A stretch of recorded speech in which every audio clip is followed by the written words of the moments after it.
द्रौपदी कैसे करती थी पांचों पांडवों के साथ संभोग, जानिए सच्चाई। द्रौपदी और पांडवों के संबंधों को लेकर कई पौराणिक कथाएं और व्याख्याएं मौजूद हैं। हालांकि इस विषय को विस्तार से समझने के लिए हमें महाभारत और अन्य ग्रंथों में वर्णित तथ्यों को ध्यान में रखना होगा।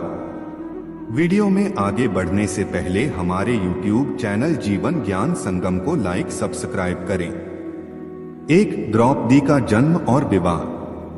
द्रौपदी, जिन्हें पंचाली भी कहा जाता है, राजा द्रुपद की पुत्री थीं।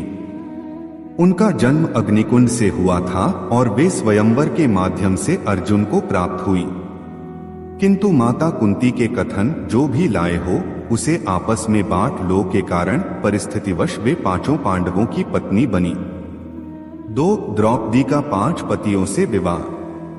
महाभारत में बताया गया है कि पांचों पांडवों से विवाह करना स्वयं द्रौपदी की पूर्वजन्म की तपस्या का परिणाम था।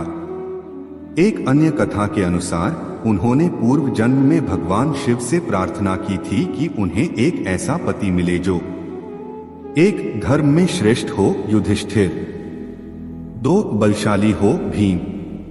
3. अपार वीरता वाला हो, अर्जुन। 4. सुंदर हो, नकुल।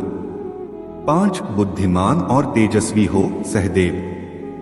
भगवान शिव ने उन्हें वरदान दिया कि अगले जन्म में उन्हें ऐसे ही 5 पति प्राप्त होंगे।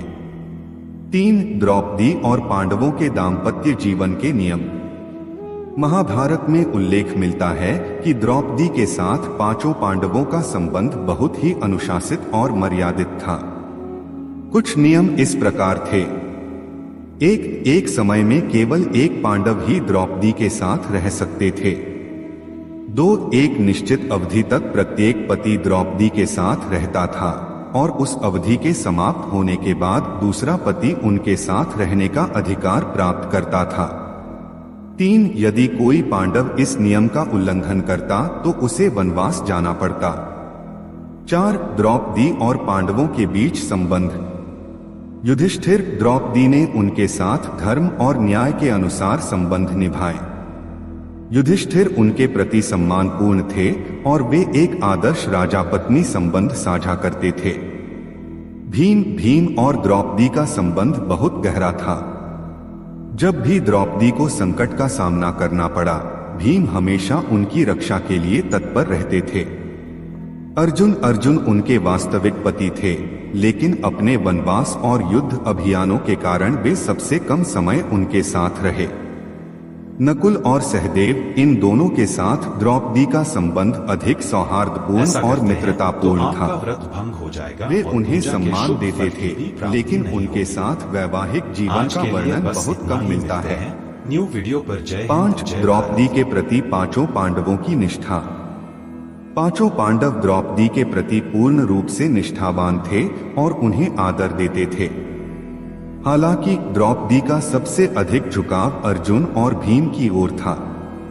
6. द्रौपदी का मानवीय पक्ष।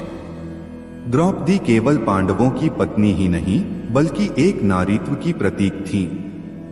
उनका चरित्र न केवल प्रेम और भक्ति का प्रतीक था बल्कि संघर्ष, शक्ति और नारी गरिमा का भी उदाहरण था।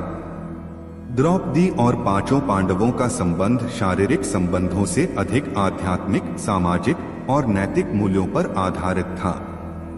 महाभारत में उनके दाम्पत्य जीवन को कभी भी मात्र भौतिक सुख संबंधों के रूप में नहीं दर्शाया गया, बल्कि यह एक आदर्श विवाह संबंध का उदाहरण था जो नियमों, मर्यादाओं और परस्पर सम्मान पर आधारित था।